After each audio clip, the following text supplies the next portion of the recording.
한바탕 꿈을 꾸고 깨어나며 티끌먼지 속에서 다른 세상을 찾았음이로다.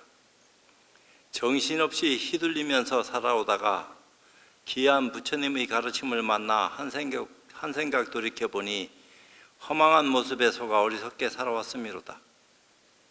덧없이 보낸 세월이 아쉬운 것이 아니라 남은 세월이 짧은 것이 아쉽고 아쉽도다. 그렇지만 이것조차 모르고 살다가 저 세상으로 간다면 얼마나 억울하겠는가. 다행스럽게도 지혜를 눈뜰 수 있는 기회를 갖게 되었으니 최선을 다해 찾고 볼 일이로다. 도반들이시여, 이렇게 함께할 인연을 만났으니 부처님과 조사의 가르침을 쫓아 정진 또 정진하면서 더 큰 원력으로 거듭나야 될 것이로다. 인천의 큰 안목을 열 수 있도록 서로 화합하면서 바람일을 실천할 때 상서로운 기운이 늘 우리들과 함께할 것이니 어리석은 꿈속에서 더 이상 헤매지 말고 불보살의 맑고 밝은 향기를 맡아볼지어다. 나무 마하반야 바람일. 오늘도 행록에 대해서 임재 스님의 행장에 대한 기록이다. 어떻게 공부하고 어떻게 깨닫고 어떤 사람들과 어떤 법담을 나누고 누구를 어떻게 교화하였는가를 자세히 기록한 내용이다. 기록은 사실보다 더 중요하다. 아무리 그와 같은 사실이 그때 있었다 하더라도 그 사실을 기록하지 않았다면 뒷사람들에게는 아무런 의미가 없다. 금성문을 중요하게 생각하는 이유가 바로 그것이다.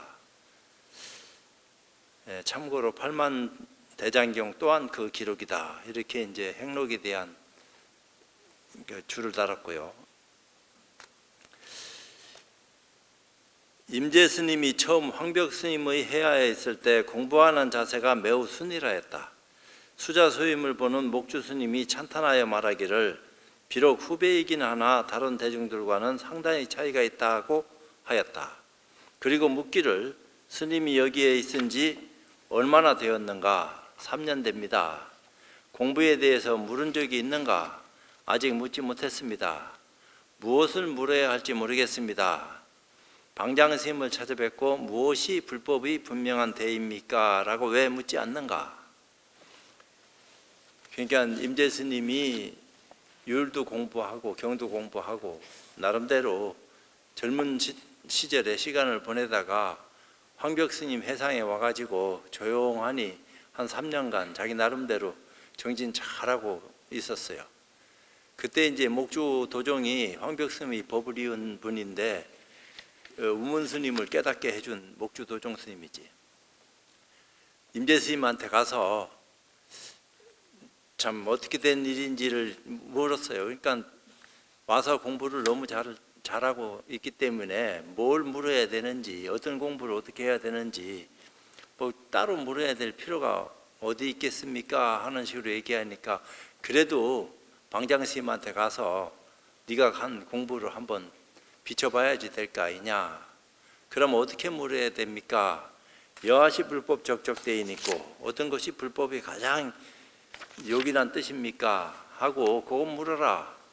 그래서 이제 방장스님한테 목주스님이 찾아가서 오늘 여차여차한 스님이 찾아올 건데 특별히 좀 가르쳐 주십시오. 들어보내라. 임재 스님이 들어갔다 이 말이에요. 그래서 예를 갖추고 여하시 불법 적적대인 있고 하고 묻자마자 몽둥이로 막 다짜고짜 한 20방맹이 정도 후려 패버렸어요. 그러니까 말대답도 못하고 정신없이 의담맞고 튀쳐나왔다 이 말이에요. 그때 이제 목주 스님이 와가지고 어떻게 됐느냐. 스님이 시킨 대로 그렇게 했는데 내가 뭘 잘못했는지는 모르겠는데 다짜고짜 방맹이를 20방맹이 맞았습니다.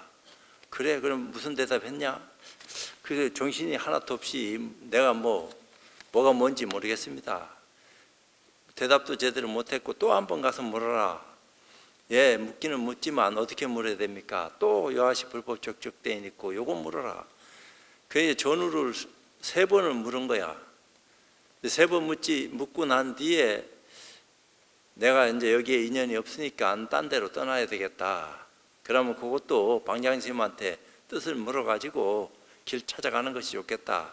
그러니까 황벽스님한테 여기는 더 이상 인연이 제가 있을 곳이 못 돼서 딴 곳으로 가야 되겠습니다 하니까 고안 땅에 대우화상한테 가라. 거기 가서 이제 대우화상이 어디서 왔느냐? 황벽해상에서 왔습니다. 황벽이 어떻게 가르치더냐?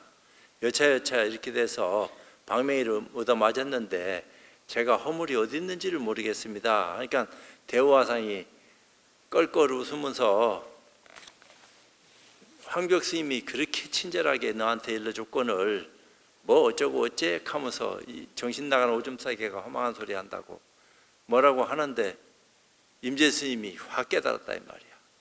그러면서 하는 얘기가 아이고 이제 봤더니 황벽 스님 불법도 서푼어치도 안 되는구나. 그러니까 멱살을 콱 움켜쥐면서 네가 뭘 알았길래 헛소리를 하느냐. 그 숨이 막혀갖고 말을 못하니까 주먹으로 옆구리를 3번 집어갔다 이 말이야. 그러니까 대우 스님이 확 밀치면서 네 스승은 황벽이다 이런 식으로 얘기했다 하는 구절이 나오는데 또 이제 해설하기를 임재 스님이 바로 가서 물으니 묻는 말이 채 끝나기도 전에 황벽 스님이 대뜸 후려쳤다. 임재 스님이 내려오자 수자가 물었다. 목주 도종이 수자로 있었으니까 법을 물으러 갔던 일은 어떻게 되었는가? 내가 묻는 말이 채 끝나기도 전에 화상이 느닷없이 때리니 저는 알 수가 없습니다. 그렇지만 다시 가서 묻도록 하게. 임재 스님이 다시 가서 물으니 황벽 스님이 또 때렸다. 이렇게 3번 묻고 3번 맞았다. 임재 스님이 돌아와서 수자에게 말하였다.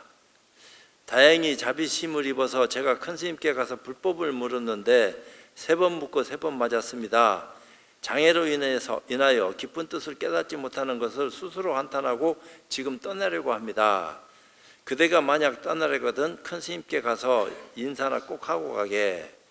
임재 스님은 예배하고 물러났다. 수자가 먼저 황벽 스님 처소에 가서 말하였다. 법을 물으러 왔던 후배가 대단히 여법합니다. 반듯하니 뭐 안 물어도 방장은 이미 알지. 그걸 모르겠나. 만약 와서 하직 인사를 드리거든 방편으로 그를 이끌어 주십시오. 앞으로 잘 다듬으면 한 그루의 큰 나무가 되어 천하 사람들에게 시원한 그늘을 두리울 것입니다. 임재 스님이 가서 하직 인사를 드리니 황벽 스님이 말씀하셨다. 다른 곳으로 가지 말고 자네는 고안의 물가에 사는 대우 스님 처소에 가도록 하여라. 반드시 너를 위하여 이야기가 있을 것이다. 그러니까 그 대우화상 처소가 황벽 스님 그 사시는 곳에서부터 우리가 차로 한 2시간 반, 3시간 내려왔으니까 뭐 차가 1시간에 70km 달린다 하더라도 200km는 좋게 안 떨어졌겠나 이런 생각이 내가 드는데 그럼 200km 되는 거리를 하루에 20km씩 30km 간다 하더라도 일주일에서 열흘은 쉬지 않고 간다 하더라도 가지 않겠나. 그럼 한 보름 갔다 가고 그럼 보름 가는 동안에 방장스님한테 그 한 번 묻고 두드러 맞았던 그 입장에 대해서 바보 멍청이가 아닌 다음에야 생각 안 하겠어. 도대체 내가 정성을 다해서 법을 물었는데 나한테 돌아오는 것은 몽둥이 뿐이었고 나는 대답도 못하고 신세가 처량하니 내 한심하게 이 꼴막 메고 다른 처소로 찾아가는 이 꼴을 보니 참 뭐라고 말할 수 없이 처량하다. 근데 말대답도 못했으니까 이걸 어떻게 해야 되겠나 하는 고민은 하지 않았겠나 이런 생각이 들어요. 그러니까 그 고민 끝에 계속 먹고 자고 길을 가면서 그 입장에 대해서 문제 해결을 하기 위한 자기 노력이 왜 없겠어. 그러니까 대우 스님 만나자마자 그 문제가 확 풀리면서 아이고 이제 봤더니 황벽 스님 불법도 서푼어치도 안 되는구나. 그 얘기는 별 볼 일 없구나 이 얘기야. 뻔한 거 겨우 이거 묻고 그냥 사정없이 두드러 맞았다니 하는 그런 어떤 입장이 거기 내포되어 있는 건 사실이요. 임재 스님이 대우 스님에게 이르자 대우 스님이 물었다. 어디서 왔는가? 황벽 스님 처소에서 왔습니다. 황벽 스님이 무슨 말씀을 하시던가? 제가 3번이나 불법의 분명한 대의를 물었다가 3번 얻어맞기만 했습니다. 저는 알지 못하겠습니다. 저에게 허물이 있습니까 없습니까? 황벽 스님이 그토록 높아심이 간절하여 그대를 위해 뼈에 사무치게 하였거늘 여기 와서 허물이 있는가 없는가를 묻는가? 거기서 그 문제를 해결하든지 왜 여기 와서 쓸데없이 허망한 소리 짓거려 하고 대우 스님이 찔렀다 이 말이야. 대우 스님은 마조의 법을 이은 기종 스님의 법제자가 대우 스님인데, 임재 스님이 그 말 끝에 크게 깨달았다. 왜 여기 와서 허물이 있는지 없는지 묻느냐 하는 그 소리에 호련히 개합을 해서 크게 깨달았다 이 말이요. 그리고 이렇게 말했다. 황벽의 불법이 간단하구나. 황벽 불법 무다자. 별거 없구나. 대우스님이 멱살을 움켜쥐며 이 오줌싸개 같은 놈, 방금 허물이 있느니 없느니 하더니 이제 와서는 도리어 황벽 스님의 불법이 간단하다고 하느냐. 아까는 허물이 있니 없니 하는 말을 하더니 지금 와서 뭐 간단해? 그래 너는 무슨 도리를 보았느냐? 네가 뭘 알았길래 그런 소리 하느냐? 대충 변하는 것을 봤으니까 짐작은 했겠지만 대우 스님 입장에서는 확 움켜쥐었다 이 말이야. 빨리 말해라 빨리 말해야 하였다. 이에 임재 스님이 대우 스님의 옆구리를 주먹으로 3번이나 쥐어박았다. 대우 스님은 임재 스님을 밀쳐버리면서 말하였다. 그대의 스승은 황벽이다. 나하고는 상관없는 일이다. 황벽이 격발시켜가지고 공부를 하도록 참 의심을 유도했다 이 말이야. 뼈아픈 방맹이를 그렇게 때려가지고 너를 참 이끌었는데 뭐 이제 와서 허물이 있느니 없느니 해? 하는 그 말에 호련히 깨달았다. 이제 그것을 아는 대우화상은 네 스승은 황벽이지 내가 아니다. 그렇지만 기록에 보면은 불법 사태 만나가지고 대우화상 밑에서 한 10여 년 이상 같이 살았다 이렇게 얘기는 하고 있으니까 임재 스님도 복이 많은 거지. 세상은 어지러워 가지고 불법 사태 이제 당나라 무종이 승리 도석 23만 명을 퇴속시키고 절은 모조리 때려 부시고 도교를 숭상하는 그런 어떤 일련의 일을 펼쳤다고 해요. 그러다가 또 오래 살려고 하는 마음은 또 있는지라 그 도사들이 전부 다 순으로 약을 단이라고 해서 약을 제조해 가지고 이걸 먹으면 건강하게 장수한다고 그걸 자꾸 먹이는 바람에 수은 중독이 돼 가지고 5년 만에 세상을 져버렸어. 그러니까 절이 다 무너지고 폐허되다시피 하는 그런 지경에 끝나서 다행이지 안 그랬으면 더 혼나는 거지. 그러고서 황제가 죽으니까 그 뒤를 이어서 그 당나라 숙종인가 대종인가 모르겠는데 절로 숨어 다니면서 연명했던 그 황제가 황제에 의해 올려 가지고 불법을 크게 일으키는 그런 어떤 입장이 있었어요. 근데 그 황제가 그 염관 제한 스님 밑에서 숨어 지낼 적에 염관 제한 스님도 황실의 그 이론이라고 얘기는 되고 있는데 마주 스님 제자예요. 근데 이제 예배하다가 황벽 스님한테 뺨때기를 3대 맞은 적이 있거든. 그래갖고 배유의 스승이 황벽인데 배유가 나라의 정승이 돼가지고 그 불법 사태 이의 모든 입장들을 정리정돈하는 그런 위치에 올라가 있었다고. 그러니까 자기 스승되는 황벽 스님을 청거를 해서 호라도 하나 받게 하려고 황제한테 올렸더니 황제가 옛날에 그 일을 상기하면서 추행사문이다. 나를 욕보였다. 이렇게 이제 얘기를 해가지고 추행사문이라고 했는데 배우가 그런 게 아닙니다. 3세의 업장을 끊어주기 위해서 뺨을 3번 때렸는데 그렇게 말씀하시면 안 되지요 하는 의미로 얘기했던 것 같아. 그러니까 단죄라고 하는 호를 내렸다. 그런 기록이 이제 거기 나와요. 그러니까 그 황벽 스님이니 의산 스님이니 배윤이 이런 이들이 임제니 전부 다 불법 사태 이후에 왜 교종이니 율종이니 연불종이니 하는 모든 제종파들은 싸그리 망했어.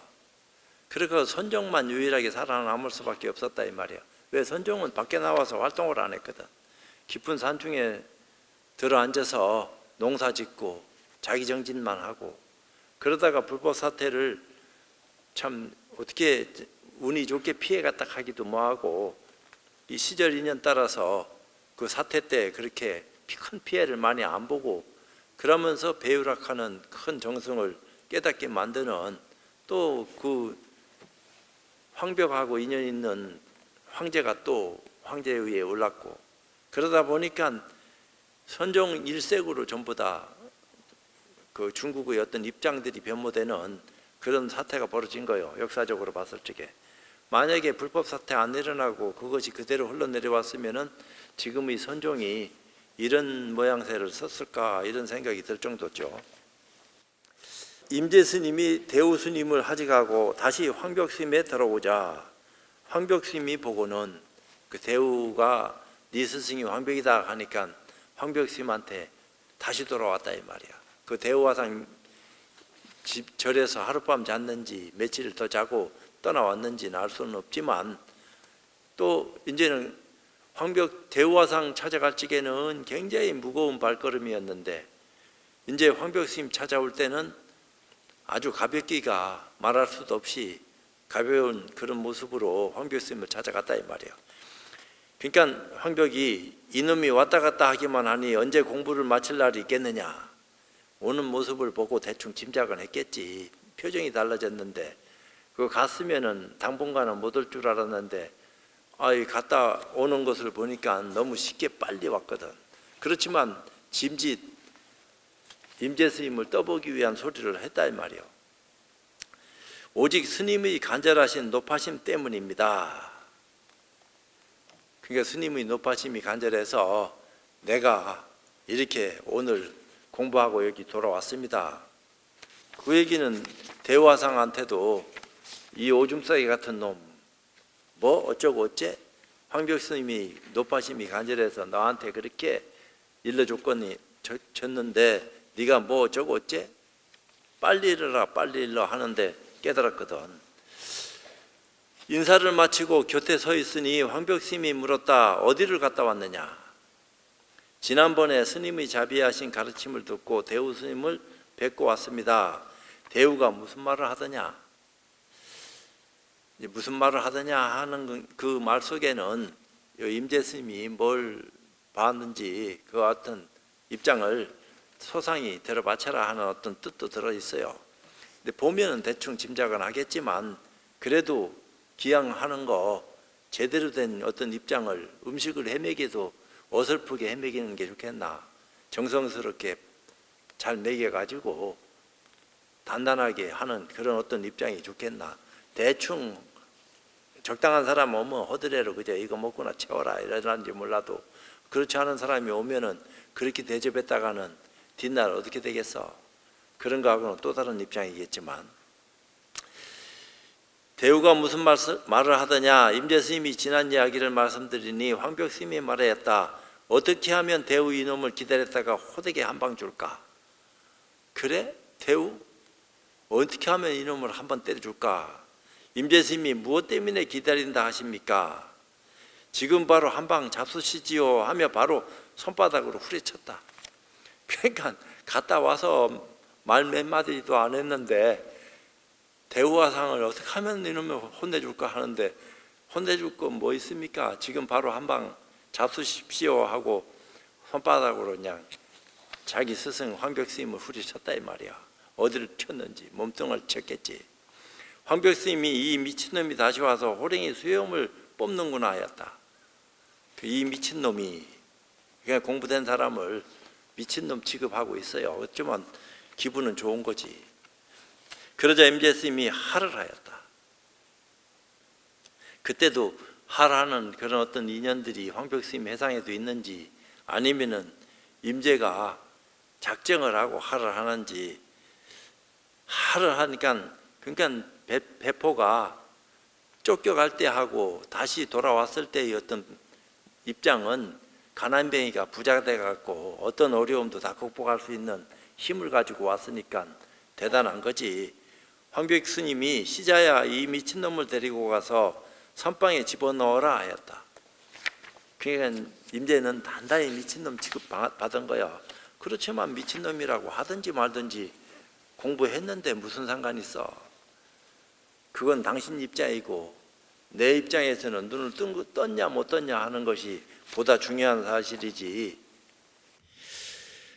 뒷날 의산 스님이 이 이야기를 하시며, 황벽 스님하고 의산 스님은 같은 백장 스님한테 공부를 해서 법을 깨달은 거예요. 앙산 스님에게 물었다. 이 앞의 얘기를 전하면서 앙산 스님에게 묻기를, 임재가 그때 대우의 힘을 얻었는가 황벽의 힘을 얻었느냐. 대우의 힘을 얻었냐 황벽의 힘을 얻었나. 부추긴 것은 황벽이고 깨닫게 한 것은 대우인데 도대체 누구의 힘을 얻은 것이냐 하고 앙산한테 물으니까 범의 머리에 올라탔을 뿐만 아니라 범의 꼬리도 잡을 줄 안 것입니다. 그러니까 누굽니다 이렇게 꽉 꼬집어서 지적을 안 해. 머리에도 올라앉았고 꼬리도 붙들었다. 그러니까 다 거머졌으니까 뭐 누구라고 얘기할 것이 뭐 있습니까? 임재 스님이 소나무를 심고 있는데 황벽 스님이 물었다. 깊은 산 속에 그 많은 나무를 심어서 무엇을 하려는가?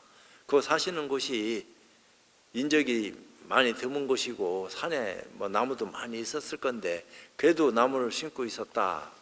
그 나무 심는 일은 나쁜 것도 아니에요. 사실은 그건 우리가 장려해야 될 목이지.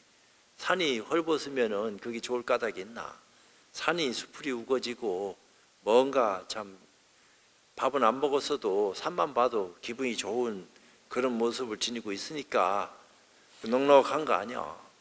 그래도 또 참 나무를 좋은 수종이 있으면은 갖고 가지고 거기 맞는 산에 맞는 나무를 심어 가지고 후대를 도모하는 거지. 첫째는 절의 경치를 가꾸기 위해서이고 둘째는 후인들에게 본보기가 되기 위해서입니다 라고 하고 나서 깽이로 땅을 3번 내리치니 황벽 스님이 말씀하셨다. 그 앞에 2번의 얘기는 그렇다 치고 깽이로 땅을 3번 치면서 모습을 보이니까 황벽 스님 말하기를, 비록 그렇기는 하나 그대는 이미 나에게 30방을 얻어맞았다. 네가 모양을 그렇게 썼다 하더라도 벌써 30방이 맞은 뒤야. 임재 스님이 또다시 꽹이로 땅을 3번 내리치며 허허라고 하니 황벽 스님이 나의 종풍이 그대에 이르러 세상에 크게 일어나겠구나 하셨다. 그러니까 거기에 주눅이 안 들어. 공부하는 사람은 어떤 경우에서도 자기 소리 할 수 있는 모양새로 갖추고 살아야지. 때에 당해서 뭐라고 한마디 한다고 폭적으로 들어가지고 할 말 못하고 작용하지 못한다면은 그거는 약발이 없는 거지. 기상이 있는 사람 같으면은 어떤 경우에서라도 쿡 찔러도 넘어졌다가도 담담하게 일어나가지고 허허 해야 되는데 또 그걸 말이야 그렇게 내가 얘기했다고 해서 이상하게 써먹으면 안 돼. 난 배포 있어야 된다고 얘기하더라. 이러니까 나는 남보다 배포가 있어. 네가 뭐라고 얘기해도 난 끄떡없어. 그럼 뭐라 하겠어. 저거 체면도 없이 말이야. 앞뒤도 모르고 경우 없는 어리석은 모양을 쓰면서 정신나간 짓 하는구나. 그것도 법이라고. 법을 알고 써야지. 이 귀한 것을 싸구려로 아무 데나 막 써먹고, 써먹을 때 써먹을 줄 아는 것이 귀한 줄 아는 거지. 써먹을 때 써먹지 모르고 안 써먹어야 될 때 써먹고 앉았으면은 그건 법을 파는 거지. 그게 뭐요? 그런 거 하고는 또 다른 차원이다 이 말이야. 적절할 때 탁 맞추면은 그거 이상 묘한 것이 없지. 뒷날 의산 스님이 이야기를 하시며 앙산 스님한테 물었다. 황벽 스님이 그 당시 임재 스님 한 사람에게만 부처간 것인가 아니면 다른 사람도 있는가? 있습니다만 연대가 매우 멀어서 스님께 말씀드리지 않으렵니다. 지금 일이 아니고 훗날 그런 어떤 입장들이 내 눈에 보인다 얘기요. 그렇긴 해도 나도 또한 알고 싶으니 그대는 말해봐라. 나는 네만 못해서 그것까지는 들여다보이지 않고 너는 그걸 볼 수 있고 안다 하니까 내 앞에서 얘기 좀 해봐. 한 사람이 남쪽을 가리켜서 5월 지방에서 법령이 행해지다가 큰 바람을 만나면 그칠 것입니다. 한 사람이 남쪽을 가리켜서, 이건 이제 예언인데 이것은 큰 바람을 만나면은 그친다 하는 것은 4대 5대를 지나가지고 풍열연소락하는 스님이 나오셔가지고 임재의 종풍이 간당간당했는데, 임재 스님이 삼성해연 스님하고 흥화존장 스님을 깨쳐서 법을 잇게 했는데, 흥화존장이 법을 이어서 그 밑에 남원해옹이라 하는 스님이 나오고, 남원해옹 밑에 풍열연소가 나와가지고 간당간당한 맥이 수산성념이라 하는 그 빼어난 그 풍열 그 연소 스님 제자가 나오면서 세상의 법이 확 퍼지면서 임재종풍이 기울어져 가던 종풍이 다시 거듭났다, 이런 얘기를 해요. 그러면서 그 밑에 수산성념 밑에 분양선소라 하는 빼어난 그릇이 나와가지고 그 밑에 그 분양선소 얘기는 내가 너무 많이 했잖아요. 부모님이 나타나서 마을식으로 제사 지내다 달라고 했던 그분이 분양선소인데 그런 거야. 그러면서 울산스님, 강산스님이 증명하는 의미가 강하게 나타나는데, 소나무를 심은 뜻이 풍열스님에게까지 그 그늘을 드리웠다.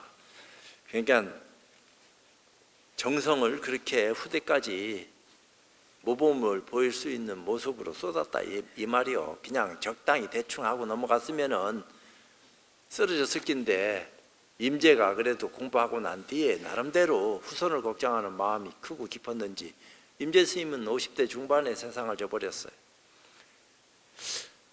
임재 스님이 덕산 스님을 모시고 서 있는데, 이제 임재 덕산 다 이제 임재할 덕산 방인데, 덕산이 나이가 임재보다는 많았었는 것 같아요. 덕산 스님이 오늘은 피곤하구나 하였다. 이에 임재 스님이 이 노장이 무슨 장구대를 하는가 하니 덕산 스님이 후려쳤다. 임재 스님이 의자를 뒤엎어버렸는데 덕산 스님은 가만히 있었다.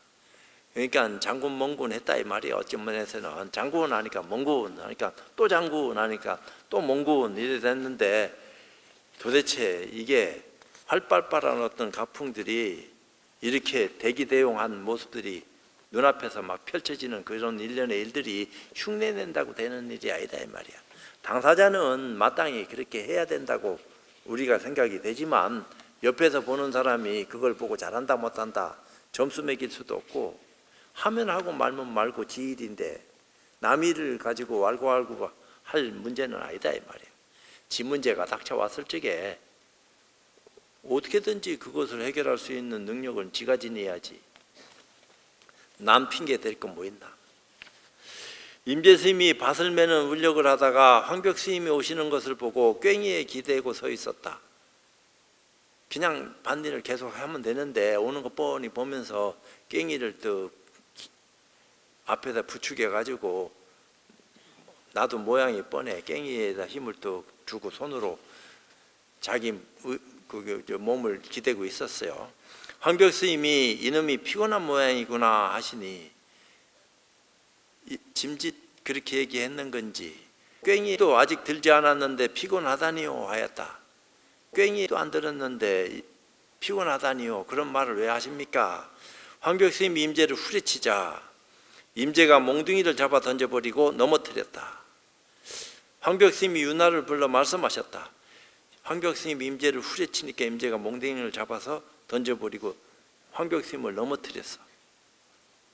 제자가 스승을, 그러니까 이 정도 해야지 제자 소리 듣지, 스승을 능가하는 거 아니요 이렇게 폼내면서 이런 식으로 하면 큰일 나.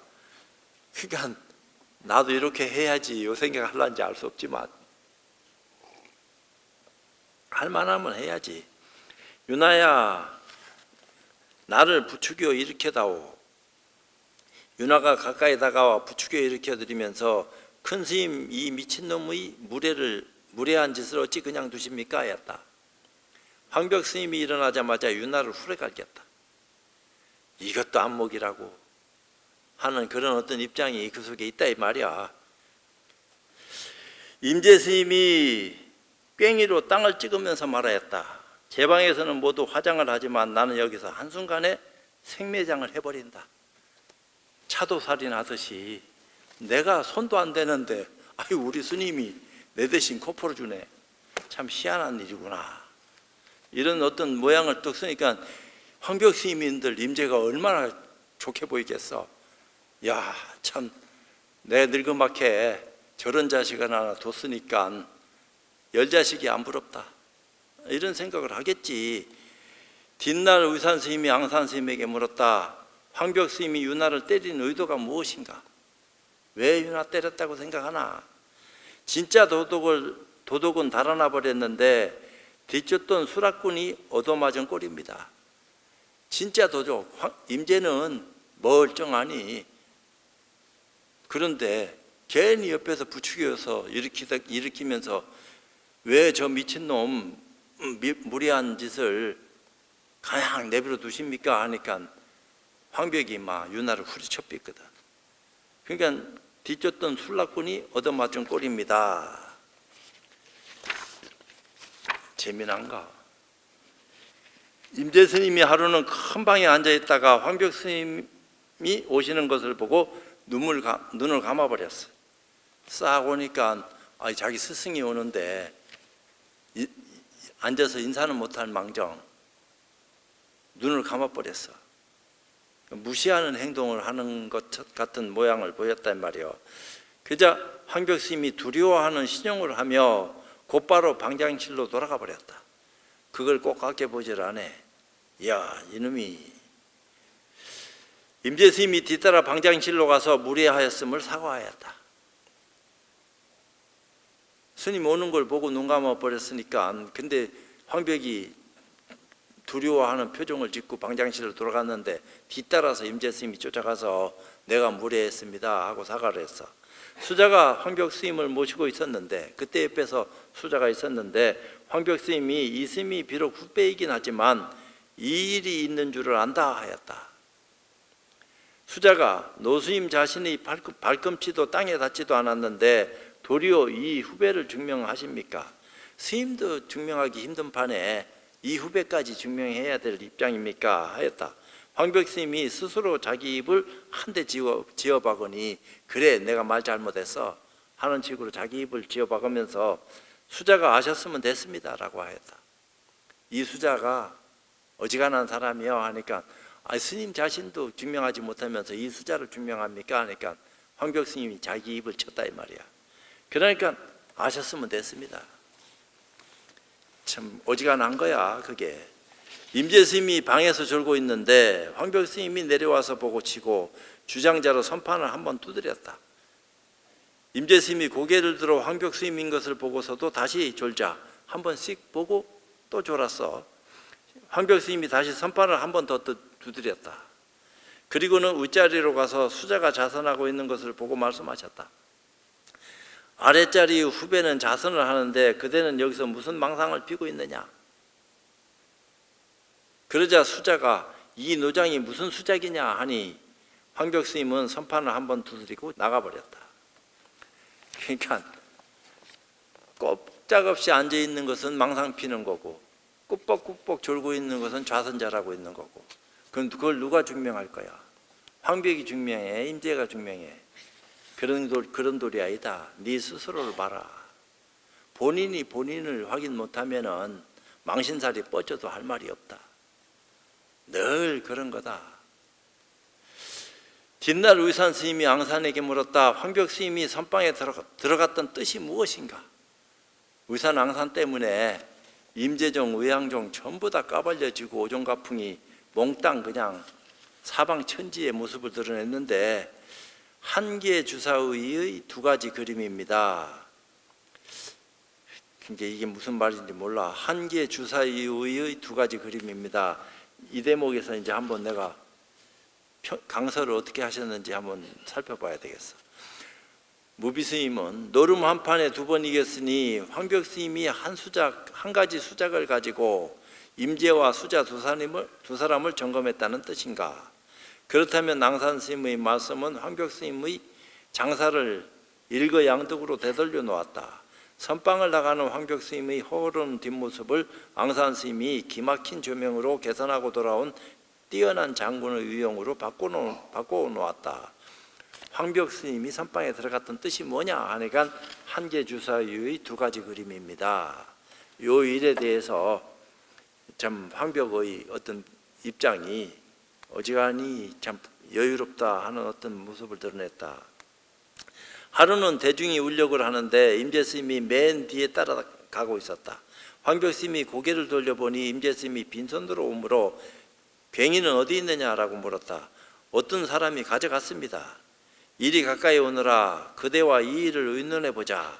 임재스님이 가까이 오자 황벽 스님이 괭이를 일으켜 세우면서 말씀하셨다. 다만 이것은 천하 사람들이 잡아 세우려 해도 일으키지 못한다. 임재스님이 손을 뻗쳐 낙하뜨려서 잡아 세우면서 그렇다면 어째서 지금 제 손 안에 있습니까? 하니 황벽 스님께서 오늘은 대단한 사람이 울력을 하는구나 하시며 절로 되돌아가 버렸다. 네가 이 도리를 제대로 알고 있구나. 그냥 울력을 핑계로 시험을 했는데 시험 하나만한 시험을 한 거지. 해야 될 시험을 하는 것은 그렇다 치지만 해서 안 될 시험을 하는 것은 누구를 위해서 그런 모양새를 쓰는 건지 알 수는 없어. 뻔한 건데 재미나는가. 뒷날 의산 스님이 앙산 스님에게 물었다. 괭이가 황벽 스님의 손에 있었는데 무엇 때문에 다시 임재한테 빼앗겼느냐. 의산 앙산은 황벽 임재하고 비슷한 처지야. 근데 의산 스님은 노련한 분이라 다 알면서 앙산 스님한테 은근히 이런 식으로 이제 입장을 전하고 있어요. 앙산 스님이 대답하였다. 도덕은 소인이지만 지혜는 군자를 능가합니다. 눈앞에서 하는 짓은 소인배들이 하는 짓인데 그 마음 씀씀이는 군자를 능가합니다. 천하를 집어삼킬만 합니다. 천하를 논할 수 있는 안목이 아니면 어떻게 저렇게 행동할 수 있겠습니까? 임재스님이 황벽 스님의 편지를 전하기 위해 의산 스님에게 갔었다. 그러니까 황벽 스님 편지를 임재스님한테 줘가지고 의산에 보냈다 이 말이요. 그때 앙산 스님이 지객 스님을 보고 있었는데 편지를 받으며 물었다. 이것은 황벽 스님의 것이다. 그대의 것은 어느 것인가? 황벽 스님이 편지를 의산 스님한테 보낸 것이니까 이건 황벽 스님 편지고 네 건 어떤 걸 가져왔어? 하니까 임재 스님이 손바닥으로 후리갈기자. 앙산 스님이 그를 붙잡으며 말하였다. 노영께서 이 일을 아신 바에야 그만둡시다. 피차지간에 알고 모르고 처지했었는데 내가 말한 것이 허물이 있어. 이제 그만합시다. 이 얘기랑 같아. 어떤 것이 그대 것이냐 하니까 후리치니까 아이고 서로 알았으면 됐다. 둘이 함께 가서 의산 스님을 뵈니 의산 스님이 물었다. 황벽 사장께서는 대중이 얼마나 됩니까? 대중이 얼마나 되느냐 하고 이제 조카한테 물을 적에는 그렇게 해야지. 그래도 평생 아랫사람한테도 존댓말 쓰는 어른들이 있으니까 그거야 나쁠 것도 아니지. 700대중입니다. 누가 우두머리인가요? 방금 전에 이미 편지를 전해드렸습니다. 그러니까 내가 그렇습니다 이런 말로 들으면 안 돼. 방금 전에 편지를 전해드렸습니다 할 적에는 거지도 전해줄 수 있어. 왕후장상도 전해주고 받을 수 있고 다 그런 건데 방금 전에 이미 편지를 전해드렸습니다 하는 의미는 내가 그렇습니다 하는 의미도 있고 또 다른 의미도 내포하고 있는데 임재스님이 도리어 의산 스님에게 물었다. 이곳 큰 스님의 해하에는 대중이 얼마나 됩니까? 1500대중이라네. 매우 많군요. 황벽 사장께서도 적지 않으시구나. 700이나 1500이나 그렇게 얘기하는 것 같지만 그런 거다 이 말이요. 여기서는 그런 거고 내일은 내일대로 이게 내일 할 만큼 양이 될란지는 몰라도 오늘은 이쯤 할까? 그러니까 한참 지나갔으니까 오늘은 이쯤구만.